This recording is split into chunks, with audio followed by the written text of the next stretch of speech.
गांव का चौधरी अपनी हवेली से बाहर अपने एक नौकर के साथ फसलों को देखने निकला तो रास्ते में एक किसान के घर से एक खूबसूरत लड़की निकली जो पानी भरने जा रही थी। उसकी जवानी अपने जौवन पर थी। चौधरी उस पर फिदा हो गया और अपने नौकर से पूछा कि ये लड़की कौन है। उसने बताया कि जनाब आपके मज़ारे जमाल की बीवी है। चौधरी के अंदर का शैतान जाग उठा और अगले दिन उसके घर पहुंच गया, लेकिन लड़की गुस्लखाने में बरहना निहा रही थी। अचानक लड़की चौधरी को अपने सामने देखकर घबरा गई और अपना जिस्म डांपने लगी। गांव के चौधरी की जमीनें मीलों तक फैली हुई थी और सैकड़ों किसान और नौकर काम किया करते थे। चौधरी की बीवी इस दुनिया से रुखसत हुए 4 साल बीत गए थे।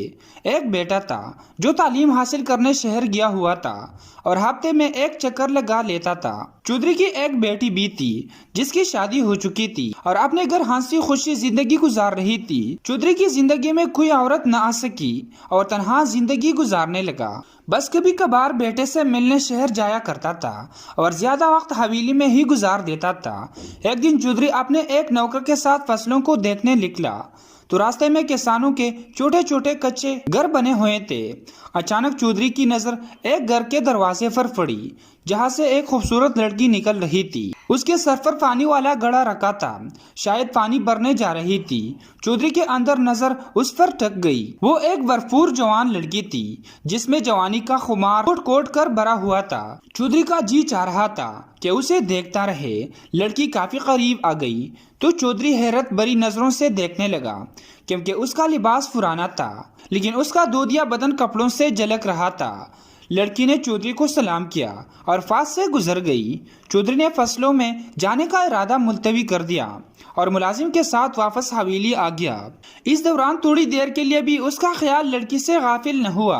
आखिर उसने अपने मुलाजिम से पूछ ही लिया कि वो लड़की कौन थी। मुलाजिम ने बताया कि जनाब लड़की आपके किसान जमाल की बीवी है और कोई 20 दिन कबल उसकी शादी हुई है। चौधरी ने मुलाजिम को वापस भेज दिया और उस लड़की के बारे में सोचने लगा। बार बार इस हसीन लड़की का सराफा उसके सामने आ रहा था। आखिर चौधरी का सब्र जवाब दे गया और वह उस लड़की को हासिल करने का मंसूबा सोचने लगा। शाम को चौधरी ने जमाल को हवेली बुलाया और साथ वाले गांव में अपने छोटे भाई के पास आम और देसी घी पहुंचाना था। साथ में चौधरी ने कुछ पैसे भी भिजवाने थे। चौधरी ने जमाल से कहा कि तुम एक ईमानदार और काबिल भरोसा मुलाजिम हो, इसलिए मेरा एक काम करो और ये चीजें और रुपए हमारे दूसरे गांव देकर आओ और वापसी पर मेरे छोटे भाई से शहद लेते आना। ये सब चौधरी का एक मंसूबा था। असल में वो जमाल को घर से दूर भेजना चाहता था ताकि खुद उसके घर जाकर उसकी बीवी को हासिल कर सके। जमाल वो चीजें और रुपए लेकर वापस घर आ गया और अपने बीवी को बताने लगा कि कल सुबह उसे दूसरे गांव जाना है और ये चीजें और रुपए संभाल कर रख दे। अगली सुबह जमाल ने नाश्ता किया और जरूरी ज़ादिरात साथ लेकर सफर पर रवाना हो गया। दूसरी तरफ चौधरी बहुत बेसब्री के साथ इंतजार कर रहा था वो उस लड़की के पास पहुंच जाए और उसे हासिल कर ले। चौधरी ने अपना अच्छा लिबास जेब तन किया, अच्छी खुशबू लगाई और अपना लाल रुमाल हाथ में थाम लिया जैसे वो हर वक्त अपने साथ रखा करता था। चौधरी अकेला ही हवेली से निकला। मुलाजिम ने साथ जाना चाहा लेकिन उसने मना कर दिया। चहलकदमी के बाद वापस आ जाऊंगा। चौधरी जमाल के घर पहुंचा और दरवाजे पर दस्तक दी लेकिन कोई दरवाजा पर न आया।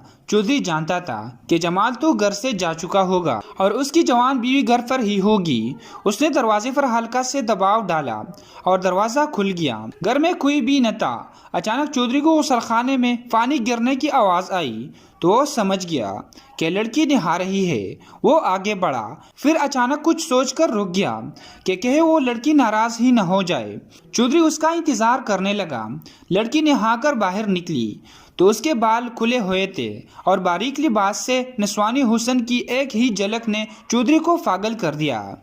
लड़की ने अचानक अपने सामने चौधरी को देखा तो घबरा गई और फौरन दूसरे कमरे में चली गई। लिबास दुरुस्त किया और चादर लपेट कर वापस आई।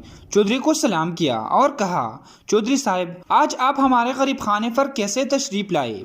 हमारा घर और आपको बिठाने के लिए शायान शान चीज भी नहीं है।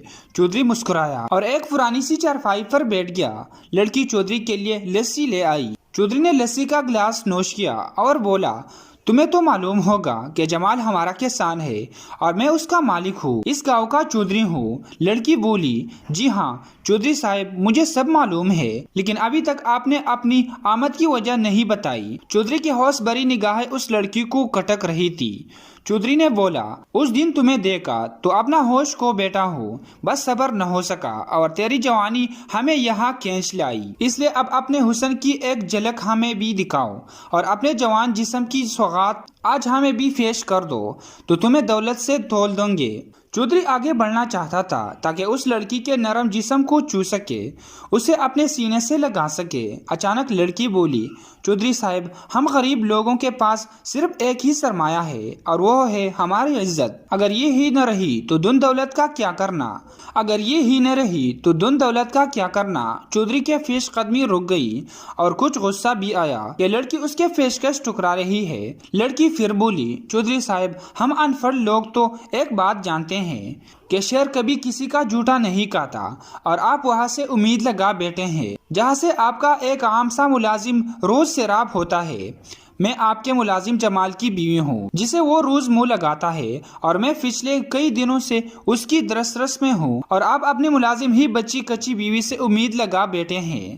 اگر آپ سمجھدار ہیں تو کبھی بھی اس حوض سے پانی نہیں پئیں گے جس سے آپ کا کتا پانی پیتا ہے۔ چودھری سمجھ گیا کہ وہ اس لڑکی کو حاصل نہیں کر سکتا اور واپس لوٹ گیا، لیکن اپنا رومال وہ بول گیا۔ اب ذرا جمال کا حال بھی ملاحظہ فرما ہے۔ کچھ دور تک سفر کرنے کے بعد اسے خیال آیا کہ جو روپے چودھری نے دیے تھے وہ گھر ہی بول آیا تھا۔ وہیں سے واپس ہوا اور گھر پہنچا اور بیوی سے روپے لانے کا کہا جو وہ بول چکا تھا۔ اچانک اس کی نظر ایک سرخ رومال پر پڑی جو ہر وقت چودھری اپنے پاس رکھا تھا۔ تب اس کی سمجھ آ گیا کہ اس کے غیر موجودگی میں چودھری نے اس کی عزت پامال کر دی ہے۔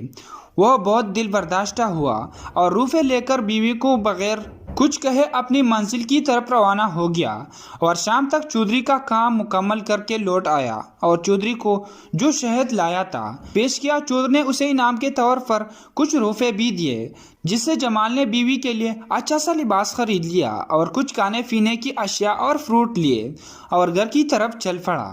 گھر پہنچ کر سب سامان بیوی کو دیا اور کہا، تیار ہو جاؤ، آج ہم تمہارے میکے جا رہے ہیں اور یہ سامان بھی ساتھ لے لو۔ اس کی بیوی خوش ہو گئی اور تیاری کرنے لگی۔ تھوڑی دیر بعد وہ گھر سے روانہ ہو گئے اور رات کے وقت جمال اپنے سسرال پہنچ گیا۔ رات وہی گزار دیا، بیوی سے ضروری کام کر کے وہاں سے چلا گیا، پھر بیوی کو لینے ہی نہ گیا، یہاں تک کہ ایک ماہ گزر گیا۔ اچانک ایک دن لڑکی کی 3 بھائی اسے گھر آئے اور وجہ دریافت کی، لیکن جمال سے بیوی کو گھر آنے سے صاف انکار کر دیا، اور تینوں اس گاؤں کے قاضی کے پاس پہنچے اور معاملہ بتایا کہ جمال نے ان سے ایک ہرا بھرا باغ دیا اور اب اجاڑ کر واپس دے رہا تھا اور وجہ بھی نہیں بتا رہا۔ قاضی نے جمال کو حاضر ہونے کا حکم دیا۔ جمال آیا تو قاضی نے وہ بات دہرائی جو اس کی بیوی کے بھائیوں نے کی تھی۔ اس وقت چودھری بھی قاضی کے پاس موجود تھا اور ساری صورتحال کو دیکھ رہا تھا۔ جمال نے کہا، قاضی صاحب، میں نے باغ میں جس حالت میں لیا اس سے زیادہ اچھی حالت میں واپس کیا ہے۔ قاضی ان تینوں کی طرف متوجہ ہوا اور پوچھا کہ جمال ٹھیک کہہ رہا ہے؟ انہوں نے بتایا کہ جی جناب، لیکن جمال باغ واپس کرنے کی وجہ نہیں بتا رہا۔ تب قاضی نے ایک بار پھر جمال سے دریافت کیا تو جمال نے کہا، اصل میں کچھ دن پہلے میں باغ میں گیا تو وہاں ایک چیتے کے پاؤں کے نشان دیکھے اور میں ڈر گیا اور اپنی جان کے چلے جانے کے خوف سے باغ چھوڑ دیا۔ وہاں موجود چودھری بہت شرمسار ہو رہا تھا۔ وہ ساری بات سمجھ گیا اور بولا، چیتے نے تمہارا باغ خراب نہیں کیا، ہاں وہ گیا ضرور تھا، لیکن تمہارے باغ کی حفاظتی باڑ بہت مضبوط تھی۔ وہ چیتا کچھ دیر وہاں رکا لیکن باغ سے اس کے فتح بھی نہیں توڑ سکا۔ تم جاؤ اور باغ واپس لے لو، وہ بالکل محفوظ ہے۔ چودھری اتنا کہہ کر وہاں سے چلا گیا اور جمال اسی دن اپنی بیوی کو گھر لے کر آیا اور ہنسی خوشی زندگی گزارنے لگا۔